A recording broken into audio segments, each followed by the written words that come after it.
আৰু ইয়াৰ কাৰণে আমি দাবী জনাইছোঁ ধৰ্ষণকাৰী শাস্তি পাবই লাগিব, কঠোৰৰ পৰা কঠোৰ শাস্তি, হত্যাকাৰী ফাঁসি হ'বই লাগিব। फिन आरो गोख्रों हानजा सुरनाय लादों दिनैनि समाव आबसुआ, जाय गवालपारा दुधनৈ ओनसोलनि हिरनमय खाख्लारि मुंनि सासे बर' सेंग्राया बुथारजानाय आरो बेजों लोगोसे सानै बर' आइजोआ माने जिनाहारि खालामजानाय बेनि जाथायनि सायाव नोंथांमोननि गेजेराव नैबे भिडिअखौ आबुङै होनो थांगासिनो दङ दसे उनावहाय। दा बयखौबो गोसो गोरबोनिफ्राय गोदान भिडिअनि गेजेरजों बरायहरो, आसा खालामो नोंथांमोना नैबे दिनैनि गोदान भिडिअखौबो जोबजासे नायलांगोनखौ। थ' बाथ्राया जाहैबाय, जाय जिनाहारि खालामजानायजों लोगोसे सासे बर' सेंग्राया दुधनৈ ओनसोलावहाय जिबायदि खास्रि बिस्रि बुथारजानाय, नैबे जाथायनि सायाव दासिमबो जास्टिस मोनै, लोगोसे मोजाङै नायबिजिरै, लोगोसे सरकाराहाय दासिमबो आखायाव लायैनि सायावहायनो बिनि सायावनो गोख्रोङै मैयानि समाव मोनसे हानजा सुरनाय आरो लोगोसे गोबां रायजो राजाफोरनि जथुमनायनि गेजेरजों मोनसे सावरायनाय जादों, जाय फार्स्ट ट्रेक कर्टआव बिजिरनांगौनि थाखाय, बिथांमोननि न्याय बा जास्टिस मोननांगौनि थाखाय मैयानि समाव गोख्रोङै गोबां आबसु आफादजों लोगोसे गोबाङै जथुमनायनि गेजेरजों आबसुनि दैदेननायावहाय मैयानि समाव जों गोख्रों मोनसे सोमावसारनाय बा लोगोसे हानजा सुरनाय जथुमनाय हाबाफारिखौ नुनो मोननाय जादों। दा नैबे समावहाय जिहेथु जोंनि हारिनि गेजेराव जिबायदि थासारिया जालांबाय, दासिमावहायबो जास्टिस मोननो थाङाखै। दा बिनि सायावहायनो जुदि सरकारा थाबैनो बिनि सायाव एक्सन लायाबोला बा न्यायखौ बिजिरनानै होआबोला आरोबाव फिन फैबाय थानाय समावहाय हांगार स्ट्राइक खालामगोन, उखैहाब सोमावसारनाय खालामगोन, बिनि थाखाय जों जिराया, नैबेबायदि बाथ्राखौहाय दिपेन बर' आबसुनि आफादगिरि बिथां सारा फोरमायनानै होदों। दा गोलावथार बाथ्रा बुङा, नैबे भिडिअखौ नोंथांमोना नायलां आरो लोगोसे कमेन्ट खालामहरनो हागोन।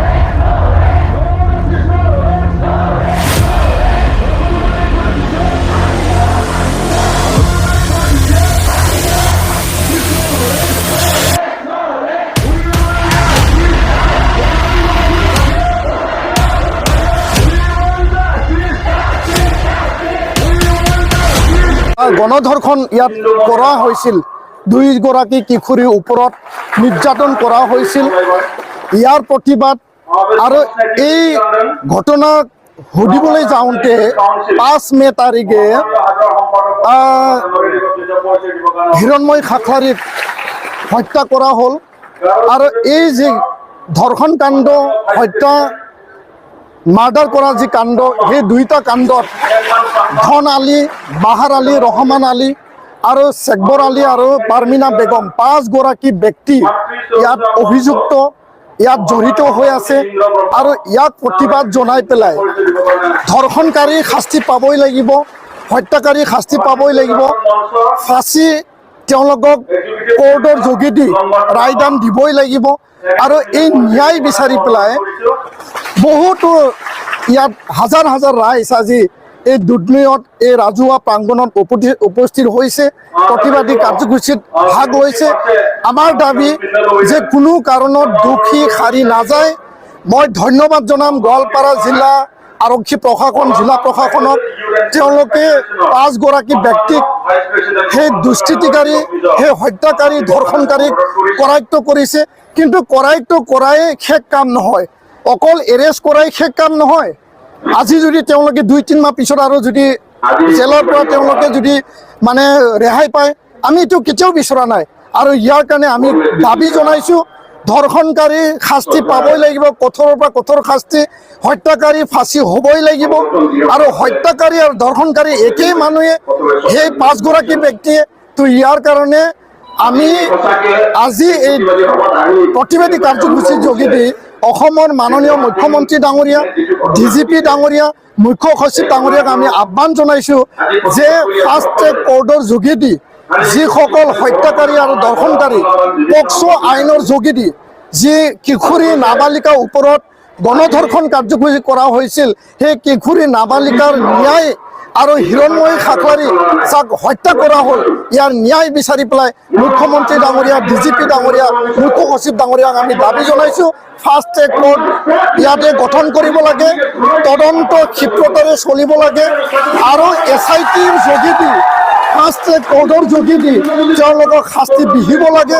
আৰু আজিৰ এই প্ৰতিবাদী কাৰ্যসূচীৰ যোগেদি আমি দাবী জনাইছোঁ যে যি ভিক্টিম পৰিয়াল, সেই ভিক্টিম পৰিয়ালে 20 লাখ টকা তেওঁলোকে যাতে আৰ্থিক সাহায্য পায়, 2গৰাকী কিশোৰী পৰিয়ালক 5 লাখকে আৰ্থিক সাহায্য প্ৰদান কৰে।